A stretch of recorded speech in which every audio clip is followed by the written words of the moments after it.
हिवरखेड येथे अकोट हिवरखेड या राज्य महामार्गावर अनेक गावांना पाणी पुरवणारी पाईपलाईन फुटल्या कारणाने तिथल्या नागरिकांना नाहक त्रासाला सामोरे जावे लागत आहे।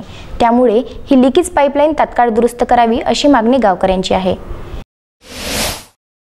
हिवरखेड नजीकच्या वारी येथील धरणावरून 86 खेड्यांना पाणी पुरवठा केला जातो। ही पाईपलाईन लिकेज झाल्यामुळे पाण्याचा प्रचंड अपव्यय होतो आहे, शिवाय ग्रामस्थांना पाणी टंचाईचा सामना करावा लागतो आहे। हिवरखेड येथे अकोट हिवरखेड जळगाव या राज्य मार्गावर स्वर्गीय ज्ञानदेवरावजी गिरे स्मृती प्रवेशद्वाराच्या जवळपास हे लिकेज झालेला आहे।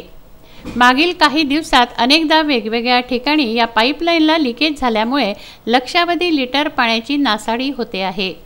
या पाईपलाईनच्या दुरुस्तीकरता जवळपास 100 गावांचा पाणी पुरवठा अनेकदा बंद ठेवावा लागतो।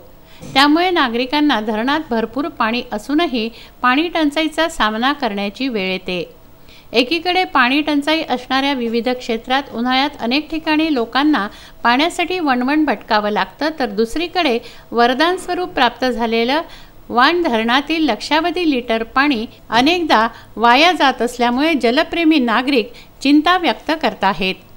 या पाईपलाईनची देखभाल आणि दुरुस्ती महाराष्ट्र जीवन प्राधिकरणाच्या अंतर्गत येत असून या विभागाचे या पाईपलाईन देखभालीकडे अक्षम्य दुर्लक्ष होत असल्याचा आरोप नागरिक करत आहेत।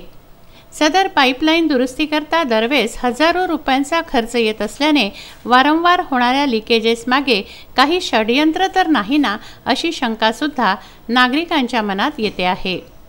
गुरुदेव इसमोरे, विदर्भ न्यूज, तेल्हारा।